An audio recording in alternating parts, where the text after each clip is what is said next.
Welcome to the Jungian Anthology Podcast, analytical psychology seminars from the C.G. Jung Institute of Chicago.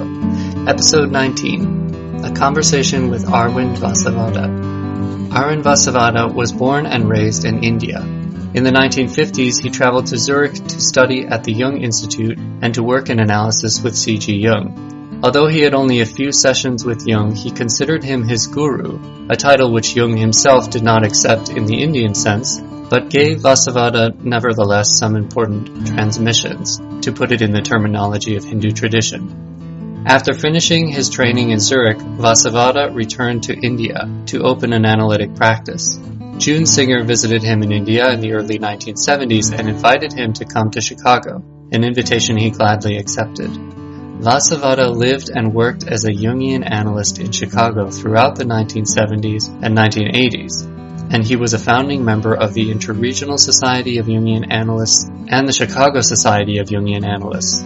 He had a strong and dedicated following of students in Chicago until he retired in the early 1990s and moved to his son's home in the state of Washington. After that, he visited Chicago intermittently until his death in India in 1998.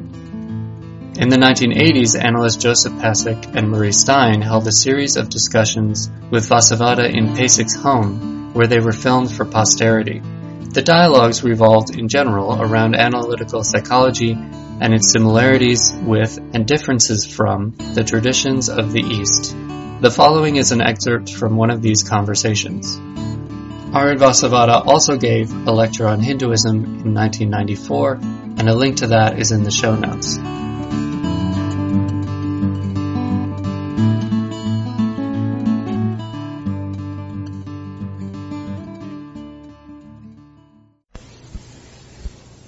This is July 22nd, 1982. Dr. Pasic and I are with Dr. Arwind Vasavada, who is about to move out of the Chicago area to Seattle to be with his son. And this is one of our last opportunities, Arwind, to speak with you about some things that we know will be interesting to the future trainees in the Institute and whoever will have the opportunity to watch this tape. Earlier we did a tape of your life and biography, and so that's been covered, and today we want to cover some more other topics that have to do with therapy and theory and Jungian psychology and so on.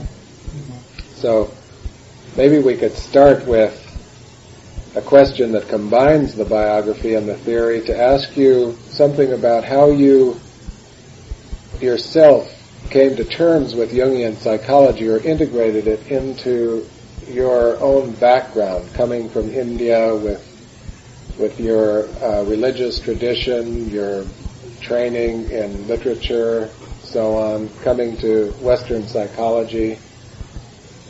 Did you find it difficult? Were there some points where there were such large differences that you couldn't reconcile them? Or maybe you could just start talking about that.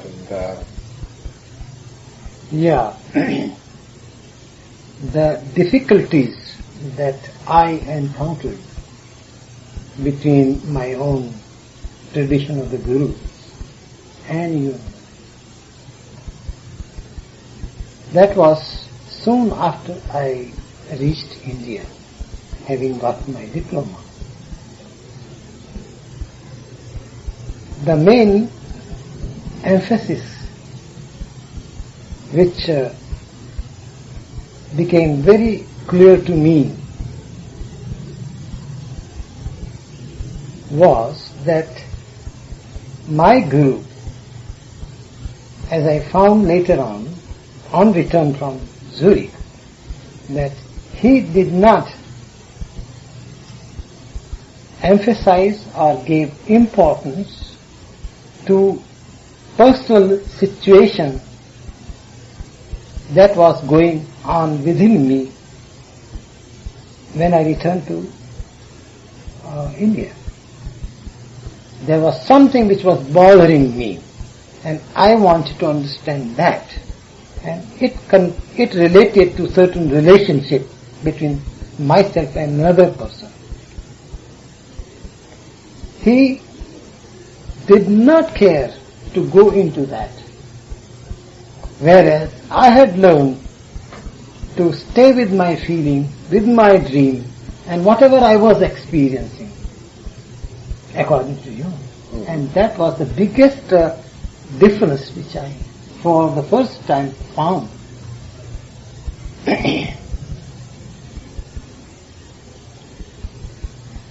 I could not reconcile. At one point I was even angry with him. But somehow carried on whatever I learned from Jung and started working with that person with whom my difficulties of relationship came about. Mm-hmm. Through her dream, my dream, and letting the person understand the relationship into which difficulties were emerging. Mm-hmm. And working through the dream, I saw that in course of time I could talk to myself, to her, from my own tradition. And so, being with that situation, being with the feelings and looking into dreams, did not ultimately create that problem. But it took me at least 5 years before I could reconcile or relate the two things from two different angles but meeting in the same goal. And during this period, what helped me a lot was opportunity that I had to go back to the institute, because quite twice I had the fellowship and things like that in Zurich. And I could talk to Dr. Meyer as to what I was experiencing.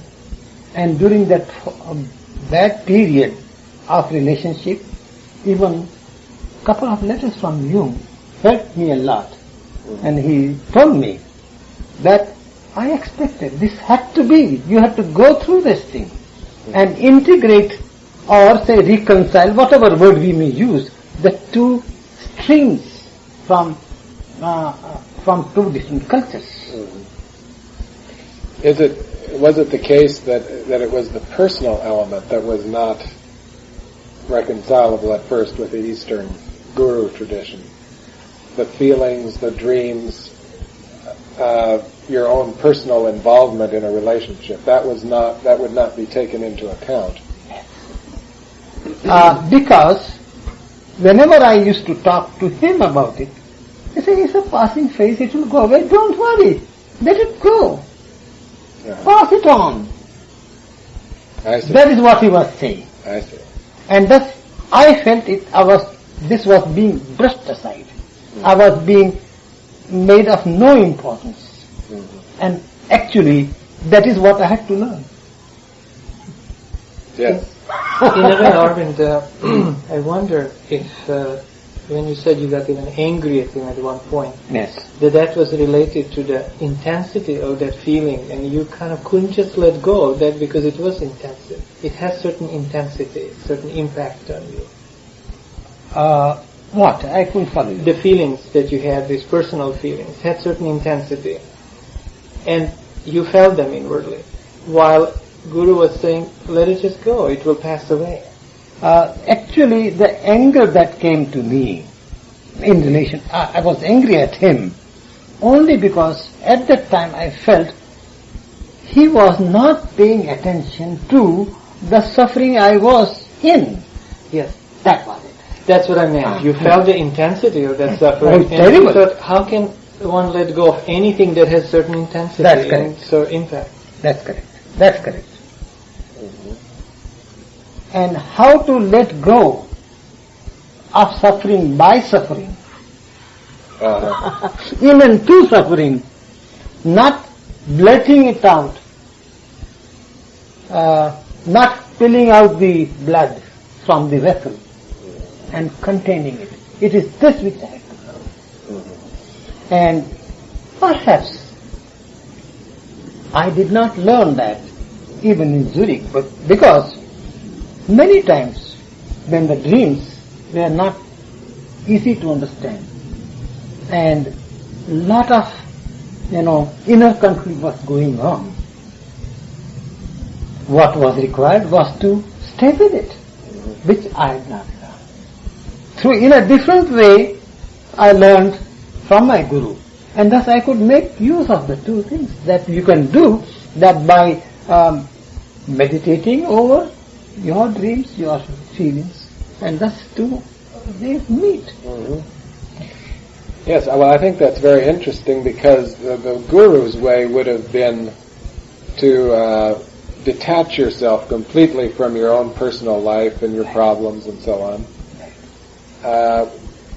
You were taking the personal factor much more into account. So in your own work today, you combine something of the Eastern tradition of the large picture, viewing the self, what's going on at the deeper levels, and so on, plus without ignoring the personal. Exactly. How have you combined those in your work with patients? I mean, what do you... Yeah, that's correct.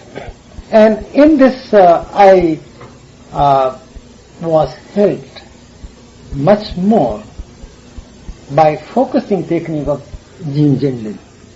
I see. Can you say something about that? Oh, yes. Because when I first met Jean and we talked to each other about what we were doing, and he told me about focusing, and then he asked me about meditation, and I said what meditation is to let things happen when you are sitting idle and let thoughts and feelings come, just attend to them, because that's my focusing. And that's my meditation. Yes.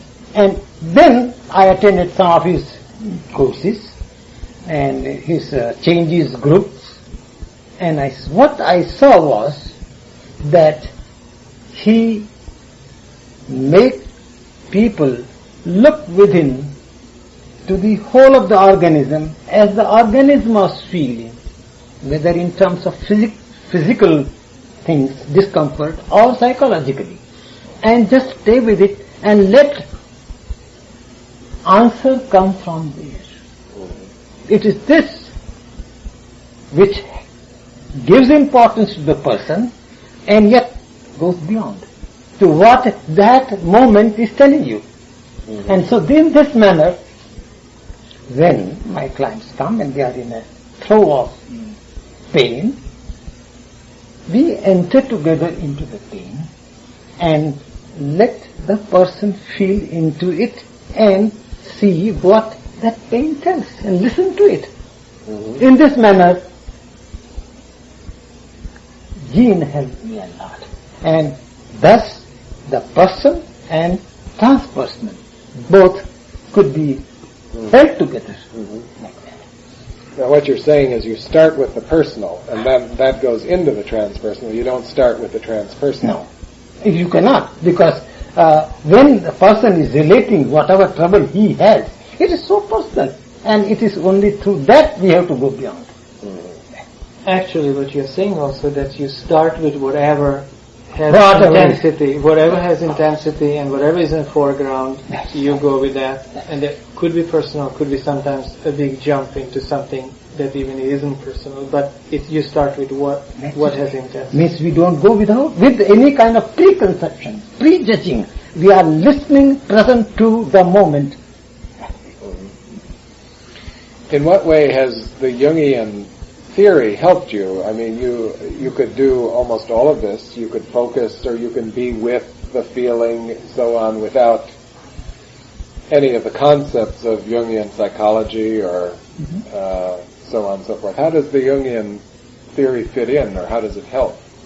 It does help a lot for people in the West. And yesterday only I was talking to a group of Theosophists because they are having celebration, and they had asked me to talk about Jung. I said, Jung, the prophet of the West. That is what I call topic. And I told them, and which I really believe and feel it, that the only way for the Western man, rationally oriented, scientifically oriented, to enter the realm of the divine is through dream and archetypal material, which is there right before them, visually, experientially, and to be able to deepen the insight. The meaning of this is the entering of the realm of the divine. And therefore, Jung is truly a mystical religious leader. Now, what Jung contributed was one of the ideas was that you can enter the realm of the divine through the dream, which is a personal, one-time experience, right? So you don't enter the divine through... And so, we have to take note of what the person is bringing and go through that and leave aside the Eastern concepts altogether for them. Yes. In a way, what you are saying, Murray, that the freshness of the image, right, that he emphasizes, contrary to the staleness, which differentiates him from the organized religions, in a way where the emphasis was more on the tradition and on the repetitiveness of the old images. Yes. Where he wants that person really discovers his own image and somehow then get into that. That's correct. That the image points to. How did the Theosophists accept your speech about Jung? They really enjoyed it, and quite a few interesting and non-interesting questions came. Yes. Somebody asked, what did Jung talk? Did Jung believe in reincarnation? Did he believe in karma? And I have to say, I don't know anything about karma, but reincarnation, he has talked about it, but he has no opinion about it. Well, that does raise the interesting question of afterlife, though. And Jung had some, toward the end of his life at least, some very strong opinions about that. And how about yourself? What is your present opinion about death? And or how do you work with it if somebody brings you that problem? Somebody close to them dies, or they are facing their own death. What sort of attitude do you have about that now?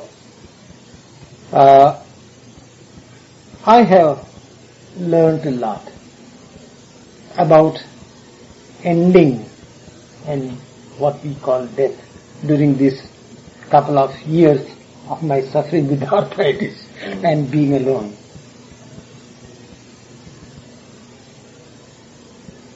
There is only this moment. There is nothing like past and future. Therefore, there is no other afterlife. This is life that I see it. This moment includes eternity. What prevents me from being with it is my identification with this body and with the past. And to the extent it is possible to release oneself from that past, there is no problem. And so, a client who comes about the fears of death, then very slowly and very cautiously, looking to where the person is, I have to make him aware of what really is dying and where the fear lies. And that's more about it. It's a very delicate thing. Yes. Very delicate. I wonder also, Arwind, if this is not a central thing actually in your work with people, in your work with yourself as meditation, this whole issue of death as ending. And the ending of the identity and the total ending, not some kind of a partial ending, and which is not ending actually. In a way, I would like that you talk a little about it. Is that what you're saying, that the ending is ending? It is not partial. You have brought in a very interesting and very important question. ending. It has to be total. And whenever there is ending, it's always total. Every moment it is. See, I measure the endless with this time which is beginning and ending.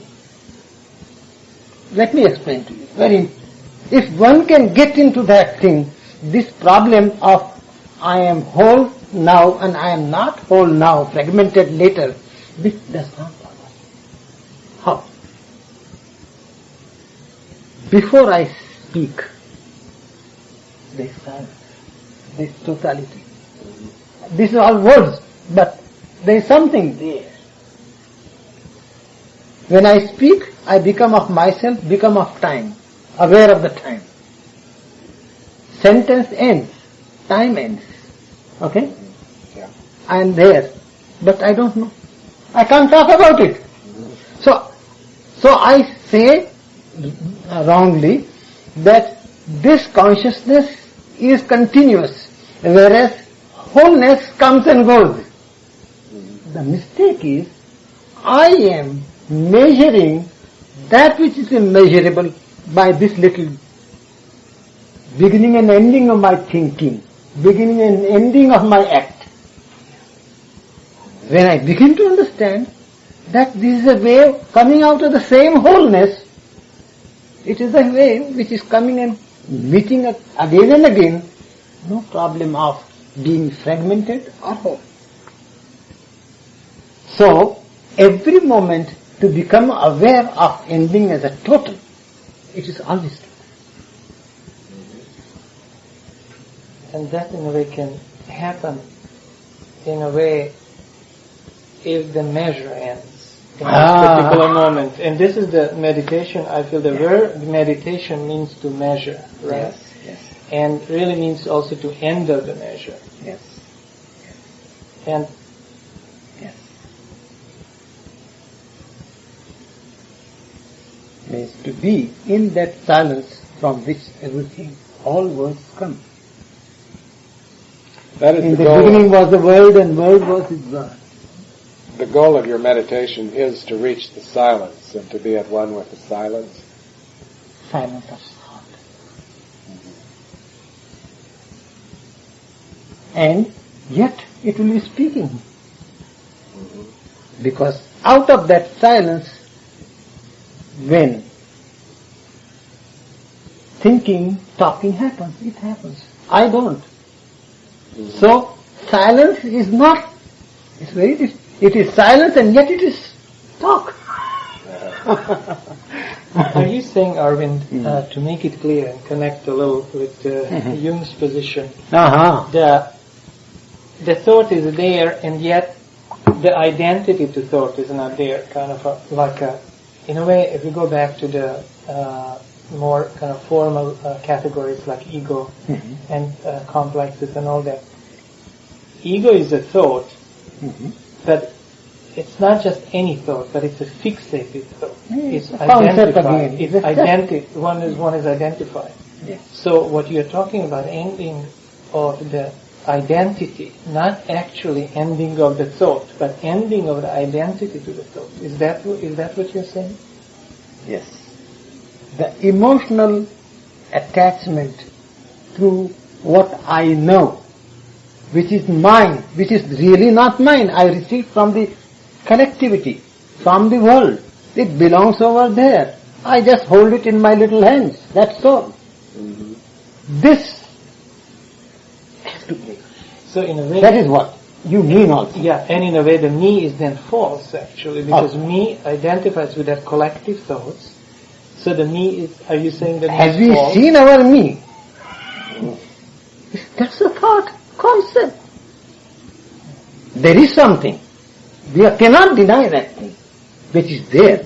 Here is, he speaks, I speak, you speak. This is happening. We cannot deny that. But it is the false idea that I am this, identified as I am with my knowledge, and therefore I am something. That is taken care of. It's not that. It's false assumption. So light is there, which is used in knowledge from the past, from the brain, but not identifying itself with any of the contents of knowledge. What further dangers of identifying you foresee in the practice and in working with people and in your own life? What kind of a little more specifically, if you would talk, what kind of a danger of identifying and fixating on a certain thought as me?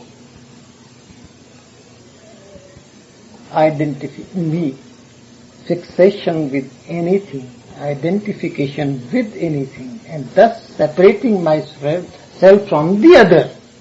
I have created already isolation, division within the whole, which I am. I have already done it. What more can we say about it?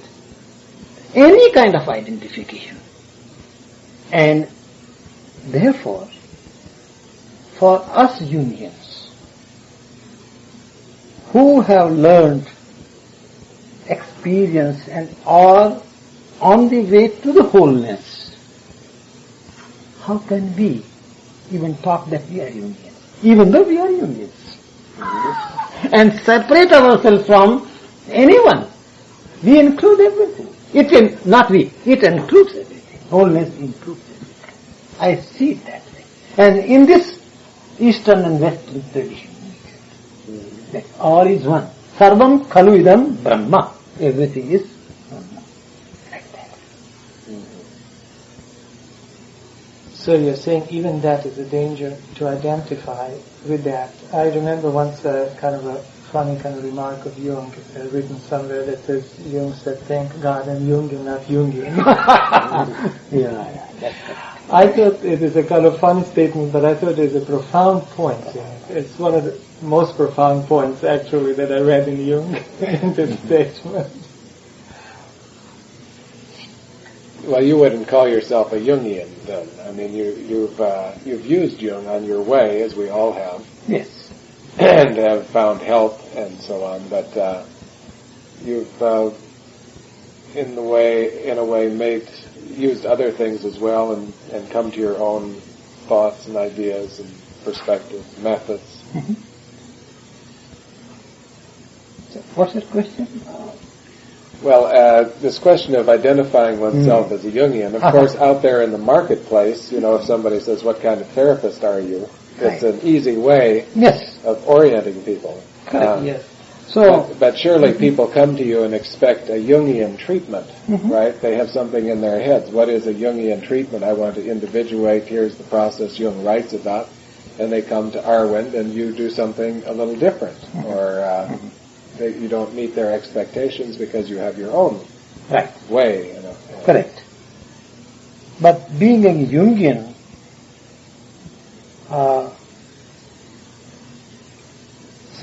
eases my difficulty. Because, firstly,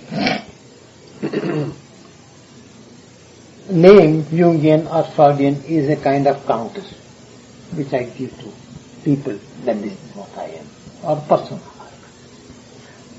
Since Jungian way is a way to wholeness, therefore, I can give the person what the person wants. So there is a difficulty of it. And therefore, knowingly that when I call myself Jungian, I am not limiting myself and distinguishing myself from others, but that something which is wholeness, this is what I am for and doing it. Therefore, it's very different. I'm not narrowing myself down when I do it consciously, give a name that I'm a Jungian. Yes. Well, I think one of the differences, at least it's an obvious one to me, between Eastern ways of spiritual growth and development and Western Jungian or other psychoanalytic ways is the relationship to the guru or to the doctor. Yes. And we have the idea that one should resolve the transference, for example, that you project the self on your teacher or so on, and then at the end you should take it back, whereas in the East, I don't think there is that idea so much. No, it is there. Is it? Tell me. Idea is not there, but this situation arises very clearly. Yes. Because I glorify my Guru, I begin to identify myself with him, imitate him, and begin to talk as if I am a Guru. Mm-hmm. So, the same phenomena, which you see here. So, I remember very well a very interesting incident. It was a couple of years that I was with my first Guru. And night before this event happened, we were in ecstatic situation, experience. Myself, my wife, and everybody. Okay? So I was in that frame of mind even for a couple of days. And during this period, we were bathing open place near the well, drawing water, and male and female both were, having a bath, pouring water. And I was enjoying the sight of my wife, of my friend, and all that. And talking something as he would talk. Mm-hmm. And he comes there and rebukes me like anything and washes me down. So he put you in your place so you could not identify with which him. A Jungian analyst wouldn't do. Right. He would do it. He did it. And I was stunned. I was stunned. So this situation arises. What is, in your experience, if somebody comes to you with a very strong transference and they see you as a divine teacher and a guru, you know what the standard Jungian methods with that would be, what the Eastern methods would be. So how do you handle that? Is there different methods? No. To me, I see it this way. Murray, if I am aware that this is a projection, and I am aware of my limitations, how much I know, and how much help can come. When I am aware of this, then I don't get inflated. This is what my experience is. Before I used to. When a good session used to happen, and then next time when the client comes and he glorifies the whole situation and how I felt, used to feel like that. Oh, good. Now, it's a very different, good for him to feel. So I will not demolish his feelings, his projection. But if I am aware where I am, and let that relationship work, then problem does not arise. And this is common whether Jungian or anywhere. Am I right? This is how I see it. In a way, that's what you're saying. You're very aware of a counter-transference on your side, that you will not fall into it and kind of be identified with that and take it as true, right? Yeah. See, what does that do to other person when you don't take that? They glorify you. They project all that stuff on you. Their greatness they project on you and all that. What does that do to you when you don't identify? What does that do to the whole situation, to them actually, more very important. What they are experiencing is the self within them. Let them experience. Let them explore for the time being with it. That's good for them. So that's the only way in which the self is present to them at that moment. So it doesn't get into you, doesn't sink into you, it stays with them actually. That's it reflects back. So let it happen. And if you don't take it on yourself, then eventually they will realize that what's going on. They're That's it. experiencing Exactly. their own self.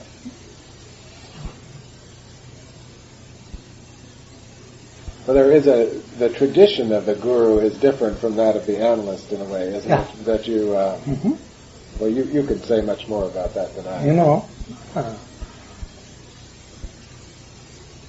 please don't get offended, because I am in the same boat as you. But when I presented my thesis in Zurich and wrote a small abstract, one of the points which I made, that the relationship, the difference between guru and analyst is, guru accepts the price as ego, analyst 40 francs.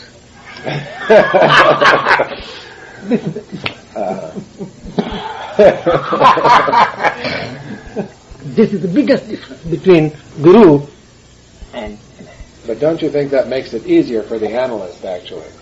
I mean, you have the 40 francs and then it's over, more or less. The guru is burdened with the discipleship endlessly, isn't he? He can be.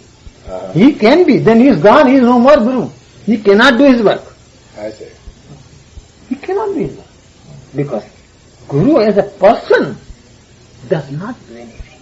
It is a light which is present in both guru and the disciple, of which when they become aware, it does the work. This is what is brought about very clearly by Meyer also in his incubation dream and all that book. So it is the same common phenomena, human phenomena. So he feels since he didn't do anything, he doesn't deserve anything. He doesn't deserve 40 francs, right?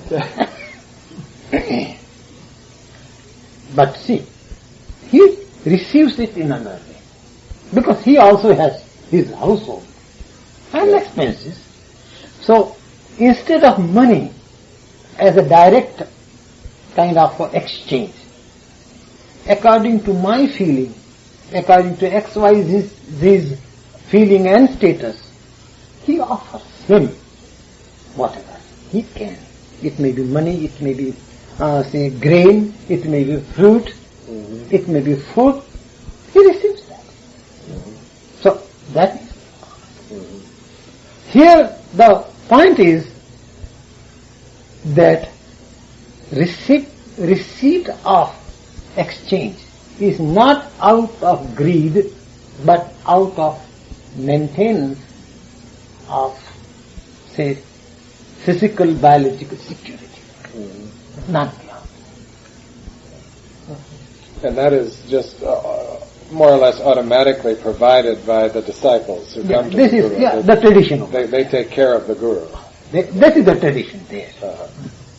Well, how has that worked here for you? I know you've not charged a regular fee often. You have asked donations in whatever amount the patient felt comfortable giving you. Is that how do you feel about it now, having done that for a number of years in this culture? Yeah, first 3-4 years, as I have already mentioned in my paper, there was difficulty, there was anxiety and all that. Because I find that every time, whenever I needed something, money came. See, there were clients who could pay $50. They paid. Even when I said, this is the fee and whatever we can. And there were those who could not pay or even $5. And in spite of that, things are going very well. No anxiety. I'm happy about this, that I'm free from that anxiety of money. Once I took that step. So it can work.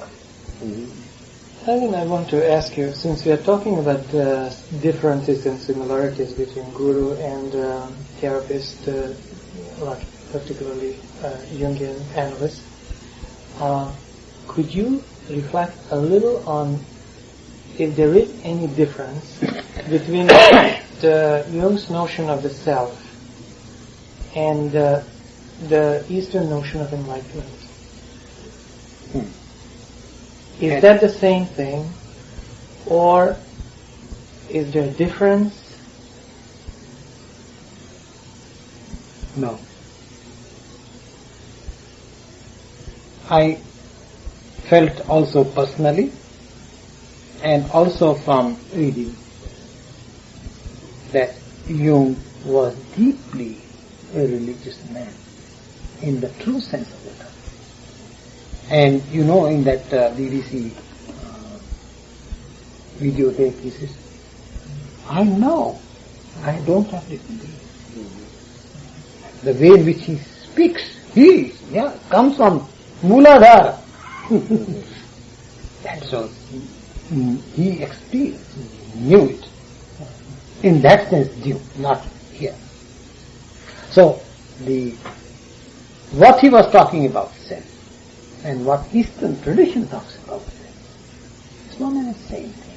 But he did not want to talk about that indefinably, indefinitely, because West was ready only for the representation, the image, the architect. So let them experience, feel it. Then let them go beyond. That's how it is. So first he gave the images of the self, the quaternity, the square, the diamond, and so on and so forth. And then that's a step toward the experience of the ineffable. And the West has to start with the image and go through that path. So we have to become idol worshippers. Yes. He made us idol worshippers. In a way, that is a trap, right? If it can really begins and ends with the image of the self, that's a trap, right? But the living presence is something he was very careful not to go too much into that, because it is, in a way, as you're saying, undefinable, the living presence. But the image is there, right? Arwind, would you say that one of your goals in therapy is to have the client, the person you're working with, actually experience the self in the session?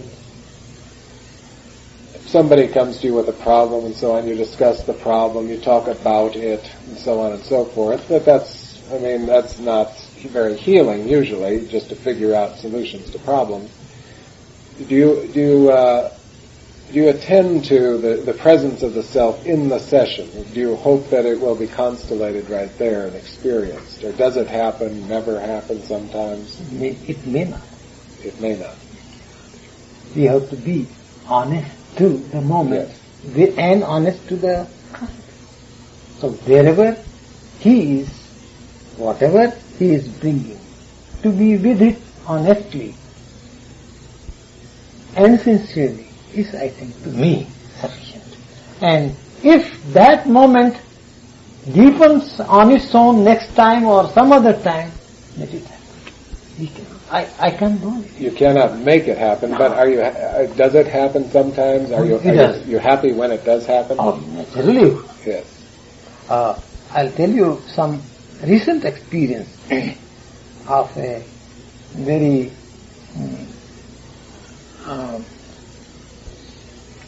what words I should use, at a Catholic who was bound to his ideas.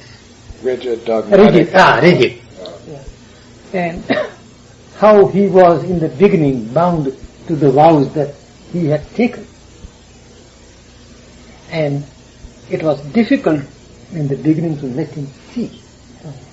But as he began to see, because his problems were some kind of, say, sexual, suppose. I won't name the problem because it's no good. That problem was there. Suppose there was sexual problem. So make him feel into the sexual problem and let him accept. This is the shadow side. You must accept. It was difficult in the beginning. But I had to be there. When he didn't want to discuss, let it go. But as he was sincere, as it started, he began to accept, he began to talk about something more, of something else, and he cut over those, imprisonments of the house. So we have to go along with the current, the rhythm of the person. Of course, yes. of the thousands of analytic sessions you've had with other people, which ones are the ones you would be? I don't mean can you remember specific ones, but what kind of session would you say is the most healing that you feel and the client feels? You agree, or looking back on the session, you feel there was a healing moment. Something changed. Something happened. Can you specify anything? There is a common point here. There is one can describe some of the moments, but more describing the peaks, I am more aware of the underlying foundation which, when experienced, made us feel whole, happy. Let me explain to you. There is something deeply bothering a person and can't understand what is going on. Understand it? And then I used at that time, focusing. Let the person experience what he is or she is experiencing at that time. And I begin to feel along with the person. And oftentimes I felt, I don't know what's here and what is bothering. As if I am he or she. Like that. We are both together. And whatever the person says, I reflect back. Yes, but what can we see? Can we experience? What is there? I don't understand. I'm confused. Like that, we are both together. And the ending of the session happens without any further light. But being in that place relieves a lot of tension, as I've seen in that. Yes. And it goes much more calm. So here is not a kind of peak experience, or one may call it self-experience, but it is something which is, I can't but say, it's beautiful. And that builds the foundations for the whole therapy sessions like that. In a way that's consistent, isn't it, Murray, what Arwind is talking about all through this dialogue, that being with, being there. Sure, being there. And let that material somehow speak from itself and reveals itself, right? Right. Excellent. Arwind, we have just a few minutes left, and I would just like to shift a little bit to the question of training therapists. And in the Eastern tradition, I don't know how you train gurus. Somebody comes and applies, wants to become a guru. Do you have interviews? Do you have a selection process? We have an institute here, and we try to identify people who come and say they want to be analysts. Would this be a good one? Not. In your thinking about training analysts, the kind of analysts you'd like to see in the future, what do you think we should look for in the people who come, and what should we focus on in the training? What's the most important thing? It's a very good question, and you have put not one question but more than one question.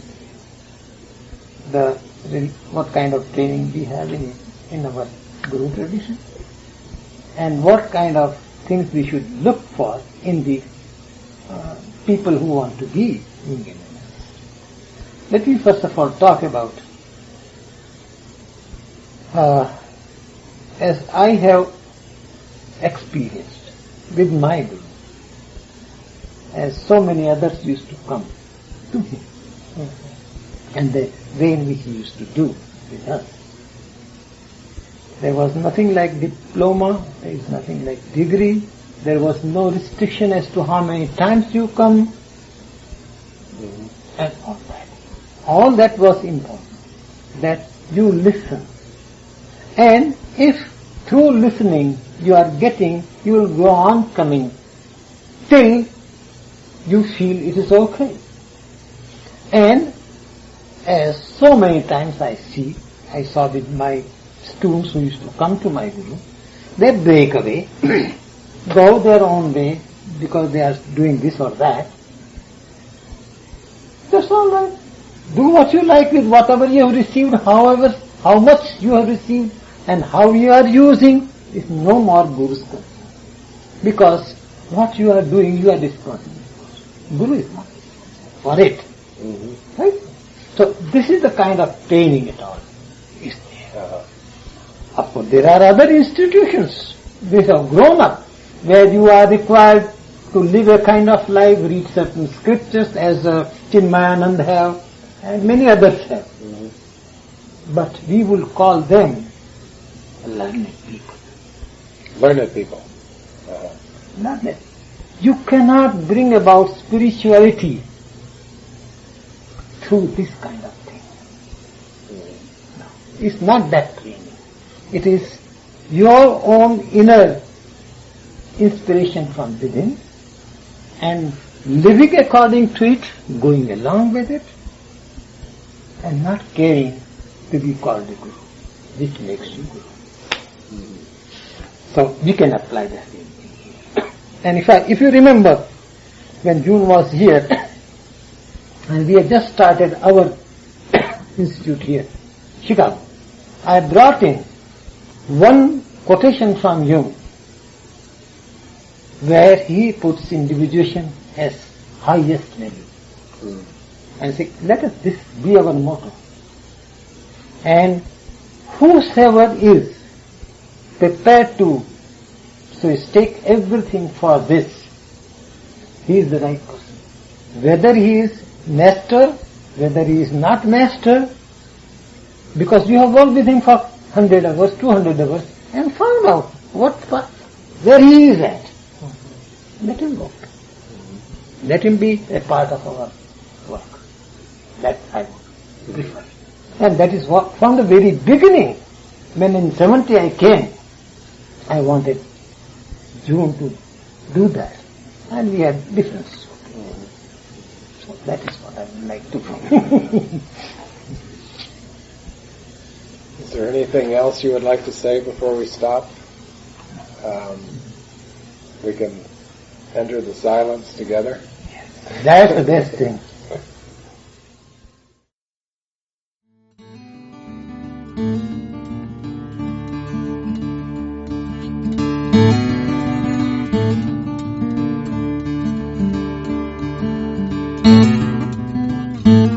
This podcast is distributed under a Creative Commons Attribution, Non-Commercial, No Derivatives license. Share it all you like as long as you maintain the attribution to the speaker, but please do not change it or sell it. If you like this episode, tell your friends about us or leave us a review on iTunes.